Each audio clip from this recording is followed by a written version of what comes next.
दीक्षित ला classes में आप सभी का स्वागत है। हम लोग पढ़ रहे थे भारत का संविधान, और जिसमें से हम लोग 1781 एक्ट ऑफ सेटलमेंट तक हम लोग पढ़ लिए थे। उसके आगे का आज हम लोग स्टार्ट करेंगे।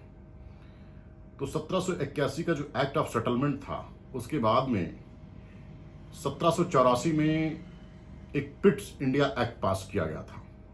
उसके बारे में आज हम डिटेल में चर्चा करेंगे और जानेंगे कि पिट्स इंडिया एक्ट क्या है, क्यों पास किया गया था, इसके लिए इसके कारण क्या थे और इसका उद्देश्य क्या था। कारण ये था कि आंग्ल मराठा युद्धों से कंपनी को बहुत ज्यादा नुकसान हुआ, और इतना ज्यादा नुकसान हुआ कि कंपनी ने बैंक ऑफ इंग्लैंड से पुनः 10 लाख पाउंड कर्जा मांगा। और जब 10 lakh pound east India company ने कर्जा मांगा, तो सरकार और नियंत्रण स्थापित करने के लिए 1773 का जो रेगुलेटिंग एक्ट था, उसके बाद में उसने 2 समिति का गठन किया। एक समिति थी प्रवर समिति और दूसरी समिति थी गुप्त समिति। प्रवर समिति का कार्य था कि सुप्रीम कोर्ट और जो गवर्नर जनरल की काउंसिल के मध्य संबंधों की जांच करने के लिए जो है प्रवर समिति की स्थापना की गई थी। और गुप्त समिति की स्थापना जो की गई थी कि आंग्ल मराठा युद्ध आखिर क्यों हुआ, इस विषय की जांच करने के लिए गुप्त समिति की स्थापना की गई थी। गुप्त समिति के अध्यक्ष बनाए गए थे एक डंडास जी थे। जांच और सिफारिश उन्होंने किया। जांच करके उन्होंने सिफारिश किया कि कंपनी को 10 लाख पाउंड कर्जा दे दिया जाए। उस टाइम ब्रिटिश के प्रधानमंत्री फॉर्म्स हुआ करते थे, गठबंधन की सरकार थी। तो एक इंडिया बिल वहां पर प्रस्तुत किया गया सदन में। निम्न सदन में तो इंडिया बिल पास हो गया, लेकिन उच्च सदन में गिर गया। पहला और अंतिम मामला था ब्रिटिश का कि भारतीय मामले में ब्रिटिश सरकार गिर गई। पहला और अंतिम मामला था कि भारतीय मामले में ब्रिटिश सरकार गिर गई। तो 1783 में एक विलियम पिट्स इंग्लैंड का पीएम बना। सरकार गिरने के कारणों का विलियम पिट्स ने जांच कराया।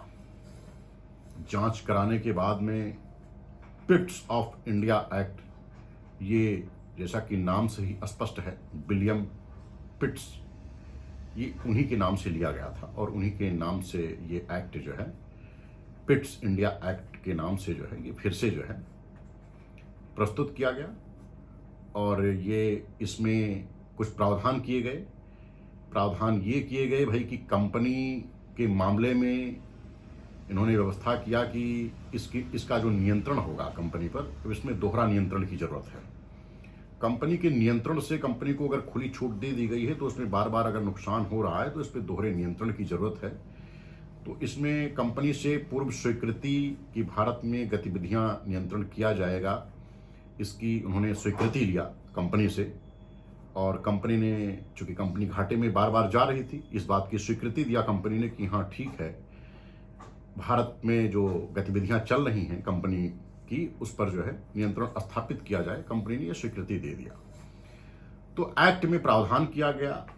एक्ट में 2 प्रकार से मामले और 2 प्रकार से व्यवस्थाएं बनाई गई। एक तो व्यावसायिक मामले, एक मामले जो है प्रशासनिक मामले, जिसमें सैन्य, असैन्य, राजनैतिक मामले और बोर्ड ऑफ कंट्रोल में 6 सदस्य अपॉइंट करने की व्यवस्था की गई।